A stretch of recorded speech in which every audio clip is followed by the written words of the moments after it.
ರಾಜ್ಯ ಕಾಂಗ್ರೆಸ್ ಸರ್ಕಾರಕ್ಕೆ 2.5 ವರ್ಷ ತುಂಬಿದ್ದು ಕೈ ನಾಯಕರ ವಿಚಾರದಲ್ಲಿ ನಡೀತಾ ಇರುವಂತಹ ಕದನ ಕುತೂಹಲ ಈಗಾಗಲೇ ಮುಂದುವರಿತಾ ಇರುವಂಥದ್ದು. ಆದರೆ ಅದಕ್ಕೆ ಬ್ರೇಕ್ ಹಾಕುವಂಥ ಕೆಲಸವನ್ನು ಸಿಎಂ ಸಿದ್ದರಾಮಯ್ಯ ಹಾಗೂ ಡಿಸಿಎಂ ಡಿಕೆ ಶಿವಕುಮಾರ್ ಅವರು ತಮ್ಮ ಬ್ರೇಕ್ಫಾಸ್ಟ್ ಮೀಟಿಂಗ್ ಮೂಲಕವಾಗಿ ಮಾಡಿದರು. ಒಂದಿಷ್ಟು ಗೊಂದಲಗಳಿಗೆ ವಿರಾಮ ಹಾಡಲಾಯಿತು. ಇದರ ನಡುವೆ ಸಿಎಂ ಆಪ್ತರ ಡಿನ್ನರ್ ಮೀಟಿಂಗ್ ಕೂಡ ಹೊಸ ಚರ್ಚೆಯನ್ನು ಹುಟ್ಟುಹಾಕಿದೆ. ಮತ್ತೊಂದು ಕಡೆ ಬಿಜೆಪಿ ನಾಯಕರು ಸಿಎಂ ಹಾಗೂ ಡಿಸಿಎಂ ಅವರ ಮೇಲೆ ವಾಚ್ ವಾರನ್ನು ಆರಂಭಿಸಿದ್ದಾರೆ.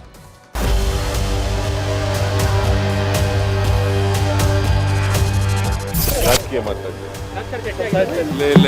ರಾಜಕೀಯ ಚರ್ಚೆ ಮಾಡಿ ಊಟ ಮಾಡೋದು ಆತಂಕ ಸೃಷ್ಟಿ ಮಾಡೋದಾದ್ರೆ ಭಾರತೀಯ ಜನತಾ ಪಾರ್ಟಿಗೆ ಇನ್ನೂ ಜಾಸ್ತಿ ಮಾಡ್ತೀವಿ. ಒಬ್ಬರ ಮನೆಗೆ ಒಬ್ಬರು ಹೋಗೋದು ಅಂತಂದ್ರೆ ಏನು? ನೀವು ಏನೇ ಮಾಡಿದ್ರು ಸರ್ಕಾರ ಮಾಡ್ತಿರೋದು ಜನರಿಗೆ ತಿಳಿಸಬೇಕು ಇದನ್ನ. ರಾಜ್ಯ ರಾಜಕೀಯದಲ್ಲಿ ಪವರ್ ಶೇರಿಂಗ್ ವಿಚಾರಕ್ಕೆ ಸಿಎಂ ಡಿಸಿಎಂ ನಡುವೆ ನಡೆದ ಬ್ರೇಕ್ಫಾಸ್ಟ್ ಮೀಟಿಂಗ್ ಬಳಿಕ ಅಲ್ಪ ವಿರಾಮವೇನೋ ಬಿದ್ದಿದೆ. ಆದರೆ ತೆರೆಮರೆಯ ಆಟ ಮಾತ್ರ ನಿಂತಂತೆ ಕಾಣ್ತಿಲ್ಲ. ಡಿಸಿಎಂ ಡಿಕೆ ಶಿವಕುಮಾರ್ ದಿಲ್ಲಿ ಯಾತ್ರೆ ಮುಂದುವರೆದಿದ್ರೆ, ಇತ್ತ ಸಿಎಂ ಸಿದ್ದರಾಮಯ್ಯ ಮಾತ್ರ ಸಚಿವರು ಶಾಸಕರ ನಡುವೆ ಒಗ್ಗಟ್ಟಿನ ಜಪ ಜಪಿಸುತ್ತಿದ್ದಾರೆ.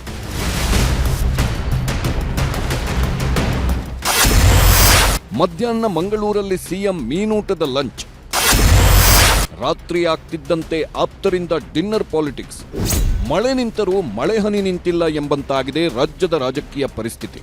ಮೊದಲು ಸಿಎಂ ಮನೆಯಲ್ಲಿ ಬ್ರೇಕ್ಫಾಸ್ಟ್, ನಂತರ ಡಿಸಿಎಂ ಮನೆಯಲ್ಲಿ ಬೆಳಗ್ಗಿನ ತಿಂಡಿ.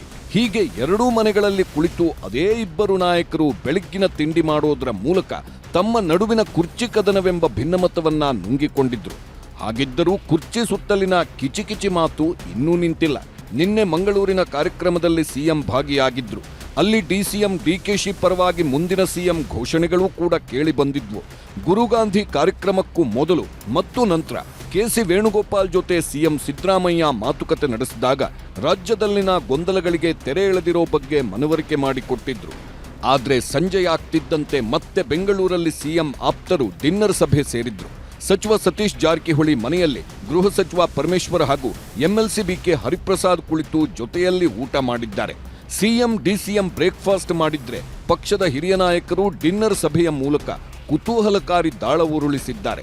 ಊಟ ಮಾಡೋದು, ಜೊತೆನಲ್ಲಿ ಓಡಾಡೋದು, ಮತ್ತೆ ನಾವು ಜೊತೆಯಲ್ಲಿ ಟ್ರಾವೆಲ್ ಮಾಡೋದು, ಅದೇ ಒಂದು ಆತಂಕ ಸೃಷ್ಟಿ ಮಾಡೋದಾದ್ರೆ ಭಾರತೀಯ ಜನತಾ ಪಾರ್ಟಿಗೆ ಇನ್ನೂ ಜಾಸ್ತಿ ಮಾಡ್ತೀವಿ. ನಾನು ಪಕ್ಕದಲ್ಲೇ ಕೂತಿದ್ನಪ್ಪ 2 ಗಂಟೆ. ಯಾವುದು ರಾಜಕೀಯದ ಬಗ್ಗೆ ನಾವು ಮಾತಾಡಲೇ ಇಲ್ಲ. ಶಾಸಕರು ಸಚಿವರಿಗೆ ಸಿಎಂ ಸಮನ್ವಯತೆ ಪಾಠ, ಒಗ್ಗಟ್ಟಿನ ಹೋರಾಟಕ್ಕೆ ಸಿದ್ದರಾಮಯ್ಯ ಕಿವಿಮಾತು. ಆಪ್ತರು ಒಂದೆಡೆ ಆಕ್ಟಿವ್ ಆಗಿದ್ರೆ, ಇತ್ತ ಸಿಎಂ ಸಿದ್ದರಾಮಯ್ಯ ಒಗ್ಗಟ್ಟಿನ ಜಪ ಜಪಿಸುತ್ತಿದ್ದಾರೆ. ಹೀಗಾಗಿ ಇವತ್ತು ನಡೆದ ಸಂಪುಟ ಸಭೆಯಲ್ಲೂ ಒಗ್ಗಟ್ಟಿನ ಪಾಠ ಮಾಡಿದ್ದಾರೆ. ಅಲ್ಲದೆ ತಮ್ಮ ತಮ್ಮ ಮಾತಿನ ಮೇಲೆ ನಿಗಾ ಇರಲಿ ಅಂತ ಕಿವಿಮಾತು ಹೇಳಿದ್ದಾರೆ. ಇನ್ನು ಕುರ್ಚಿ ವಿಚಾರ ಮುಂದಿಟ್ಟುಕೊಂಡು ಬಿಜೆಪಿ ಹೋರಾಟ ಮಾಡಲು ಸಿದ್ಧತೆ ಮಾಡಿಕೊಂಡಿದೆ. ಅಲ್ಲದೆ ಅವಿಶ್ವಾಸ ನಿರ್ಣಯ ಅಸ್ತ್ರ ಪ್ರಯೋಗಕ್ಕೆ ಚಿಂತನೆ ನಡೆದಿದ್ದು, ಇದನ್ನ ಎದುರಿಸಲು ಸಿಎಂ ಡಿಸಿಎಂ ಸಿದ್ಧತೆ ಮಾಡಿಕೊಳ್ಳುತ್ತಿದ್ದಾರೆ. ಇದೇ ವಿಚಾರವಾಗಿ ಸಚಿವರುಗಳ ಜೊತೆ ಸಿಎಂ ಡಿಸಿಎಂ ಸಭೆ ನಡೆಸಿದ್ದಾರೆ. ಸಂಪುಟ ಸಭೆ ಮುಗಿದ ಬಳಿಕ ಅಧಿಕಾರಿಗಳನ್ನ ಹೊರಗೆ ಕಳಿಸಿ ಸಿಎಂ ಡಿಸಿಎಂ ಮೀಟಿಂಗ್ ನಡೆಸಿದ್ರು. ಅಧಿವೇಶನದಲ್ಲಿ ಒಗ್ಗಟ್ಟು ಪ್ರದರ್ಶಿಸುವಂತೆ ತಾಕೀತು ಮಾಡಿದ್ರು. ಅಲ್ಲದೆ ಡಿಸೆಂಬರ್ 9ರಂದು ಬೆಳಗಾವಿಯಲ್ಲಿ ಸಿಎಲ್ಪಿ ಸಭೆ ನಡೆಸಿ ಮತ್ತಷ್ಟು ವಿಚಾರ ಚರ್ಚೆ ನಡೆಸೋಣ ಅಂತ ಹೇಳಿದ್ರು. ಕುತೂಹಲ ಮೂಡಿಸಿದ ಡಿಸಿಎಂ ದಿಲ್ಲಿ ಯಾತ್ರೆ. ಈ ಎಲ್ಲ ಬೆಳವಣಿಗೆಗಳ ಮಧ್ಯೆ ಡಿಸಿಎಂ ನಡೆ ಮಾತ್ರ ಕುತೂಹಲ ಭರಿತವಾಗಿದೆ. ನಿನ್ನೆ ದಿಢೀರಂತ ದಿಲ್ಲಿಗೆ ಹೋಗಿದ್ದ ಡಿಸಿಎಂ ಡಿಕೆಶಿ ಇವತ್ತು ಬೆಳಿಗ್ಗೆಯೇ ಬೆಂಗಳೂರಿಗೆ ವಾಪಸ್ಸಾದ್ರು. ಅಲ್ಲದೆ ಪವರ್ ಶೇರಿಂಗ್ ವಿಚಾರದಲ್ಲಿ ಮೌನ ವಹಿಸಿರೋದು ನೋಡಿದ್ರೆ ಬೇರೆ ಯಾವ ಲೆಕ್ಕಾಚಾರ ಇರಬಹುದು ಅನ್ನೋದು ರಾಜಕೀಯ ಪಡಸಾಲೆಯಲ್ಲಿ ಚರ್ಚೆಗೆ ಕಾರಣವಾಗಿದೆ. ನಾನು ಒಂದು ಖಾಸಗಿ ಮದುವೆ ಕಾರ್ಯಕ್ರಮಕ್ಕೆ ಹೋಗಬೇಕಾಯಿತು. 2ನೇದು 14ನೇ ತಾರೀಕು ಸುಮಾರು ನಾವು ಪ್ರತಿ ಜಿಲ್ಲೆಯಿಂದ 300 ಜನ ಕಾರ್ಯಕರ್ತದ ಲೀಡರ್ಸ್ನ ಕರ್ಕೊಂಡು ಹೋಗ್ತಾ ಇದ್ದೀವಿ. ಅದಕ್ಕೆ ಜಾಗಗಳಿಗೆ ನೋಡಿ ಅವರಿಗೆ ಜವಾಬ್ದಾರಿ ಫಿಕ್ಸ್ ಮಾಡಬೇಕಾಯಿತು. ಮದುವೆ ಆದಮೇಲೆ ಮೀಟಿಂಗ್ ಮಾಡ್ಬಿಟ್ಟು ಬಂದಿದ್ದೀನಿ. ಕಾಂಗ್ರೆಸ್ ಸರ್ಕಾರದ ವಿರುದ್ಧ ಬಿಜೆಪಿ ನಿಗಿನಿಗಿ, ಬಿಜೆಪಿಗೆ ಹೆದರಿ ಕ್ಯಾಬಿನೆಟ್ ಸಭೆ ಅಂತ ಲೇವಡಿ. ಕಾಂಗ್ರೆಸ್ನಲ್ಲಿ ಕುರ್ಚಿ ಕದನ ಶುರುವಾಗಿ ತಣ್ಣಗೇನೋ ಆಗಿದೆ. ಆದರೆ ಬಿಜೆಪಿ ಮಾತ್ರ ಈ ವಿಚಾರವನ್ನ ಇಲ್ಲಿಗೇ ಬಿಡೋ ಲಕ್ಷಣಗಳು ಕಾಣುತ್ತಿಲ್ಲ. ಇದಕ್ಕೆ ಸರಿಯಾಗಿ ವಿಧಾನಮಂಡಲ ಕಲಾಪ ಶುರುವಾಗ್ತಿದ್ದು, ಅಲ್ಲೇ ಸರ್ಕಾರದ ವಿರುದ್ಧ ಅಬ್ಬರಿಸೋಣ ಅಂತ ಸ್ಕೆಚ್ ಹಾಕೊಂಡಿದ್ದಾರೆ. ಭ್ರಷ್ಟಾಚಾರದ ಬಗ್ಗೆ ಉಪಲೋಕಾಯುಕ್ತರು ಹೇಳಿದ್ದಂತೆ ಹೇಳಿಕೆಯನ್ನ ಆಧಾರವಾಗಿಟ್ಟುಕೊಂಡು ಸರ್ಕಾರದ ವಿರುದ್ಧ ಮುಗಿಬೀಳಲು ಸಿದ್ಧತೆ ಮಾಡಿಕೊಂಡಿದ್ದಾರೆ. ಅಲ್ಲದೆ ಇದೇ ಹೇಳಿಕೆ ಆಧಾರದಲ್ಲಿ ಸಿಬಿಐ ತನಿಖೆಗೂ ಒತ್ತಾಯಿಸಿದ್ದಾರೆ. ಪೇ ಸಿಎಂ ಅಂತ ಪೋಸ್ಟರ್ ಅಂಟಿಸ್ತಾರಲ್ಲ, ಎಲ್ಲ ರೋಡಲ್ಲಿ ಅಂಟಿಸ್ತಾರಲ್ಲ, ಈಗ ನಿಮ್ಮ ಮಕ್ಕದ ಮೇಲೆ ಅಂಟಿಸ್ಬೇಕು ಪೋಸ್ಟರ್ನ. ನಾಚಿಕೆ ಆಗ್ಬೇಕಲ್ಲ ಸಿದ್ದರಾಮಯ್ಯನವ್ರಿಗೆ, ಅವರ ಮಂತ್ರಿಮಂಡಲಕ್ಕೆ. ಎಲ್ಲ ಕಡೆ ದುಡ್ಡು. ಸರ್ಕಾರ ನಿಜಕ್ಕೂ ಲೋಕಾಯುಕ್ತರ ಹೇಳಿಕೆ ಮೇಲೆ ಕೂಡಲೇ ಸರ್ಕಾರ ಸಿಬಿಐ ತನಿಖೆಗೆ ಒಪ್ಪಿಸ್ಬೇಕು. ಇದನ್ನು ಸುಳ್ಳು ಅನ್ನೋದಾದ್ರೆ ನೀವು ನೇರವಾಗಿ ಮಾತಿನಲ್ಲಿ ಇದನ್ನ ಸುಳ್ಳು ಅಂತ ಹೇಳಲಿಕ್ಕೆ ಬರಲ್ಲ. ಯಾಕೆಂತಂದ್ರೆ ಜವಾಬ್ದಾರಿ ಸ್ಥಾನದಿಂದ ಬಂದಿರತಕ್ಕಂತ ಈ ಮಾತು. ಸರಿ ಅನ್ನೋದಾದ್ರೆ ನೀವು ಯಾವ ಮುಖ ಇಟ್ಕೊಂಡು ಇನ್ನು ಸರ್ಕಾರ ನಡೆಸಲಿಕ್ಕೆ ನಿಮಗೆ ಸಾಧ್ಯ ಇದೆ? ರಾಜೀನಾಮೆ ಕೊಡಬೇಕೋ ಬೇಡ? ಅಷ್ಟೇ ಅಲ್ಲ, ಕುರ್ಚಿ ಕದನದ ಬಗ್ಗೆ ತೀವ್ರವಾಗಿ ಲೇವಡಿ ಮಾಡಿರೋ ಬಿಜೆಪಿ ನಾಯಕರು ನಮಗೆ ಹೆದರಿ ಕ್ಯಾಬಿನೆಟ್ ಮೀಟಿಂಗ್ ಮಾಡಿದ್ದಾರೆ, ಸಚಿವರ ಜೊತೆಗೆ ಪ್ರತ್ಯೇಕ ಸಭೆ ಕೂಡ ಮಾಡುತ್ತಿದ್ದಾರೆ.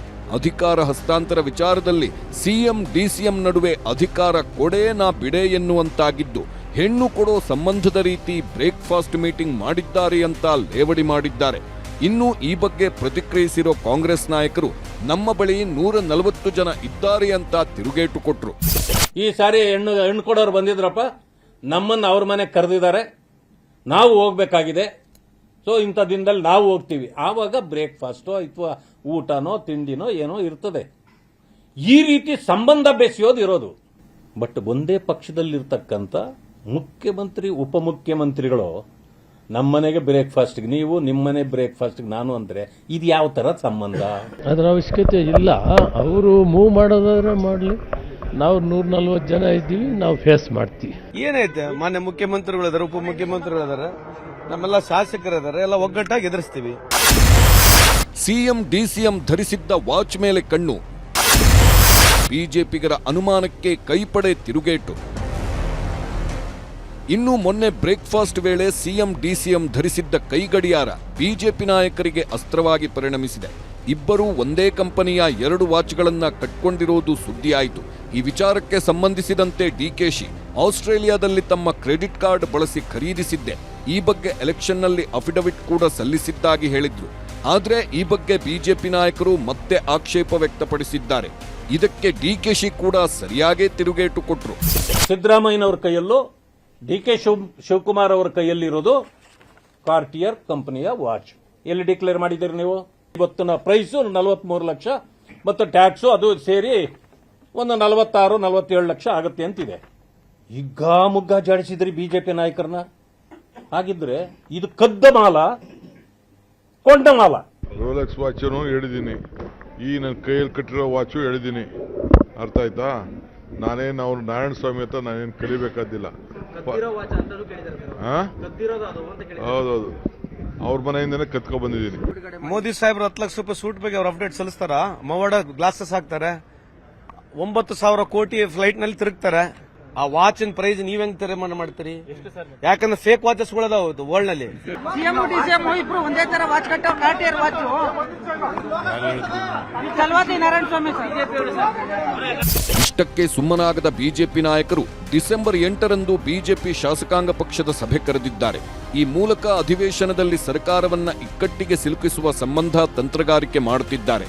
ಒಟ್ಟಾರೆ ಕಾಂಗ್ರೆಸ್ ಸರ್ಕಾರ ಮತ್ತು ವಿಪಕ್ಷ ಬಿಜೆಪಿ ನಡುವಿನ ಹೋರಾಟಕ್ಕೆ ಈಗ ಕುರ್ಚಿ ಸಂಘರ್ಷ ಕೂಡ ಸೇರ್ಪಡೆಯಾಗಿದ್ದು ರಾಜ್ಯ ರಾಜಕೀಯ ಮತ್ತಷ್ಟು ರಂಗು ಪಡೆದುಕೊಂಡಿದೆ. Bureau report, news 18. ರೇಣುಕಾಸ್ವಾಮಿ ಕೊಲೆ ಕೇಸ್ನಲ್ಲಿ ಜೈಲು ಸೇರಿರುವ ದರ್ಶನ್ ಗ್ಯಾಂಗ್ಗೆ 272 ಸಾಕ್ಷ್ಯಗಳ ನಡುಕ ಶುರುವಾಗಿದೆ. ಕೋರ್ಟ್ನಲ್ಲಿ ಟ್ರಯಲ್ ಶುರುವಾಗ್ತಾ ಇದ್ದಂತೆಯೇ ಸ್ವಾಮಿ ಪೋಷಕರನ್ನು ಕೂಡ ಕಟಕಟೆಗೆ ಕರೆಸೋದಕ್ಕೆ ಮುಹೂರ್ತ ಫಿಕ್ಸ್ ಆಗಿದೆ. ಇದರ ನಡುವೆ ಕಂಬಿ ಹಿಂದೆ ನಡುತ್ತಾ ಇದ್ದಂತಹ ದರ್ಶನ್ಗೆ ಟಿವಿ ನೋಡು ಭಾಗ್ಯವನ್ನ ಕೋರ್ಟ್ ಕರುಣಿಸಿದೆ. ಡೆವಿಲ್ ಗ್ಯಾಂಗ್ಗೆ ಶುರುವಾಯಿತು ಟ್ರಯಲ್ ಟೆನ್ಷನ್. 272 ಸಾಕ್ಷ್ಯ, ಡಿ ಗ್ಯಾಂಗ್ ಎದೆಯಲ್ಲಿ ಠಾವ ಠಾವ.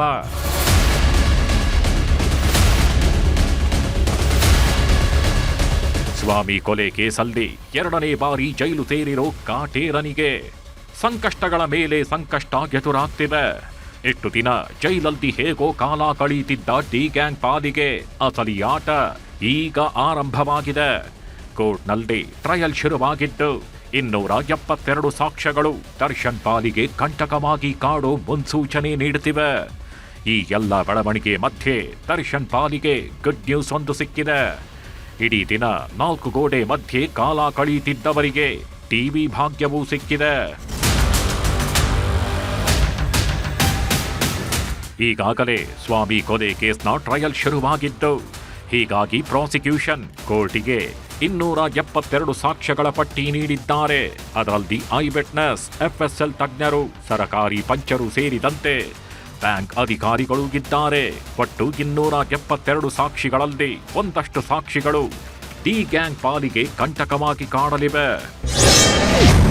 ಸ್ವಾಮಿ ಕೊಲೆ ಪ್ರಕರಣದಲ್ಲಿ 2 ಐ ವಿಟ್ನೆಸ್ಗಳು, ಅಂದರೆ ಹತ್ಯೆಯನ್ನ ಕಣ್ಣಾರೆ ಕಂಡವರು, ಹಾಗೆ 5 ಪಾರ್ಷಿಯಲ್ ಐ ವಿಟ್ನೆಸ್, ಅಂದರೆ ವಾಹನಗಳು ಆರೋಪಿಗಳನ್ನ ಗುರುತಿಸಿದವರು, 65 ಮಹಜರು ವಿಟ್ನೆಸ್ಗಳು, ಕೊಲೆ ನಡೆದ ಸ್ಥಳ, ಕಿಡ್ನಾಪ್ ಆದ ಸ್ಥಳ, ಹಲ್ಲೆಯಾದ ಸ್ಥಳ, ಶಮ ಸಿಕ್ಕ ಸ್ಥಳ ಮಹಜರಿನಲ್ಲಿದ್ದ ಸಾಕ್ಷಿಗಳು. ಇನ್ನು ರೇಣುಕಾ ಸ್ವಾಮಿ ಪೋಸ್ಟ್ ಮಾರ್ಟಮ್ ರಿಪೋರ್ಟ್ ಕೊಟ್ಟ ಓರ್ವ ಡಾಕ್ಟರ್, ಇದರ ಜೊತೆಗೆ 4 ಟೆಕ್ನಿಕಲ್ ಸಾಕ್ಷ್ಯಗಳು, ಅಂದರೆ ಮೊಬೈಲ್ ಬಳಕೆಯ ಬಗ್ಗೆ ಮಾಹಿತಿ. ಇನ್ನು ಮ್ಯಾಜಿಸ್ಟ್ರೇಟ್ 2 ಆರೋಪಿಗಳು ಸೇರಿ ಸ್ವಇಚ್ಛಾ ಹೇಳಿಕೆ ನೀಡಿರೋದು, ಮಹಜರಿಗೆ ಹೋಗಿದ್ದ 64 ಪೊಲೀಸರ ಹೇಳಿಕೆಗಳು, ಇದರ ಜೊತೆಗೆ ಮೊಬೈಲ್ ಲ್ಯಾಪ್ಟಾಪ್ ರಿಟ್ರೀವ್ ಸಾಕ್ಷ್ಯ, ಇತರೆ ಎಲೆಕ್ಟ್ರಾನಿಕ್ ಉಪಕರಣಗಳ ರಿಟ್ರೀವ್ ರಿಪೋರ್ಟ್ ಸೇರಿದಂತೆ 15 ಸಾಕ್ಷ್ಯಗಳು, 17 ಬ್ಯಾಂಕ್ ಅಧಿಕಾರಿಗಳು, 100 ಖಾಸಗಿ ಸಾಕ್ಷ್ಯಗಳು ಡೆವಿಲ್ ಗ್ಯಾಂಗ್ ಕೊರಳಿಗೆ ಸುತ್ತಿಕೊಳ್ತಿವೆ.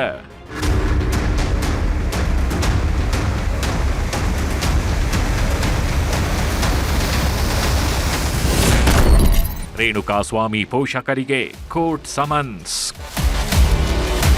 ಕೊಲೆ ಕೇಸ್ನ ಟ್ರಯಲ್ ಶುರುವಾಗಿರೋದ್ರಿಂದ ಸಾಕ್ಷ್ಯಗಳಿಗೆ ಸಮನ್ಸ್ ಜಾರಿ ಮಾಡುವಂತೆ ಪ್ರಾಸಿಕ್ಯೂಷನ್ ಮನವಿ ಮಾಡಿತ್ತು. ಅದರಲ್ಲೂ ಮೊದಲಿಗೆ ರೇಣುಕಾ ಸ್ವಾಮಿ ತಂದೆ ತಾಯಿಯ ವಿಚಾರಣೆಗೆ ಸಮನ್ಸ್ ಮಾಡಲು ಮನವಿ ಮಾಡಿತ್ತು. ಆದರೆ ದರ್ಶನ್ ಪರ ವಕೀಲರು ಲಿಸ್ಟ್ ಪ್ರಕಾರ ವಿಚಾರಣೆ ನಡೆಸಿ ಅಂತ ಆಕ್ಷೇಪಣೆ ಸಲ್ಲಿಸಿದ್ರು. ಆದರೆ ಆಕ್ಷೇಪಣೆ ತಿರಸ್ಕರಿಸಿದ ಕೋರ್ಟ್ ರೇಣುಕಾ ಸ್ವಾಮಿ ತಂದೆ ತಾಯಿಗೆ ಸಮನ್ಸ್ ಜಾರಿ ಮಾಡಿದೆ.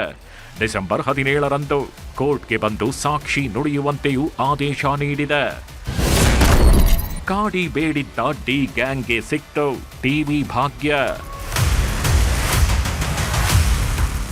ಐಷಾರಾಮಿ ಲೈಫ್ ಲೀಡ್ ಮಾಡ್ತಿದ್ದ ದರ್ಶನ್ಗೆ ಸೆರೆವಾಸ ಅನ್ನೋದು ನರಕ ತೋರಿಸ್ತಿದೆ. ಕುಂತ್ರೆ ನಿಲ್ಲೋದಕ್ಕಾಗ್ತಿಲ್ಲ, ನಿಂತ್ರೆ ಕೂರೋದಕ್ಕಾಗ್ತಿಲ್ಲ. 4 ಗೋಡೆ ಮಧ್ಯೆ ದಿನವಿಡೀ ಕಳೆಯುತ್ತಿದ್ದಾರೆ. ಹಾಸಿಗೆ ತಿಂಬು ಕೊಡಿ ಅಂತ ಕಾಡಿ ಬೇಡಿದ್ದ ದರ್ಶನ್ ಟಿವಿ ನೀಡುವಂತೆಯೂ ಕಣ್ಣೀರಿಟ್ಟಿದ್ರು. ಬ್ಯಾರಾಕ್ ಬಿಟ್ಟು ಎಲ್ಲೂ ಹೋಗುವಂತಿಲ್ಲ, ಕೂತು ಕೂತು ಹುಚ್ಚು ಹಿಡಿತಾಗಿದೆ. ದಯವಿಟ್ಟು ಟಿವಿ ಕೊಡಿ ಅಂತ ಬೇಡಿಕೊಂಡಿದ್ರು. ಹೀಗಾಗಿ ದರ್ಶನ್ ಗ್ಯಾಂಗ್ ಇರೋ ಬ್ಯಾರಾಕ್ಗೆ ಟಿವಿ ಅಳವಡಿಸುವಂತೆ ಜಡ್ಜ್ ಸೂಚನೆ ನೀಡಿದ್ದಾರೆ. ಜೊತೆಗೆ ಸಿಸಿಟಿವಿ ಅಳವಡಿಸುವಂತೆಯೂ ಆದೇಶಿಸಿದ್ದಾರೆ. ಡಿಸೆಂಬರ್ 17ಕ್ಕೆ ಮತ್ತೆ ವಿಚಾರಣೆ ನಡೆಯಲಿದ್ದು, ಕೋರ್ಟ್ ಕಟಕಟೆಯಲ್ಲಿ ಸ್ವಾಮಿ ಹೆತ್ತವರು ಸಾಕ್ಷ್ಯ ನುಡಿಯಲಿದ್ದಾರೆ. ಒಟ್ನಲ್ಲಿ ಸ್ವಾಮಿ ಕೊಲೆ ಕೇಸ್ನ ಅಸಲಿ ಆಟ ಶುರುವಾಗಿದ್ದು, ಡಿ ಗ್ಯಾಂಗ್ಗೆ ನಡುಕ ಹುಟ್ಟಿಸಿರೋದು ಸುಳ್ಳಲ್ಲ. Manjunath N, crime bureau, news 18.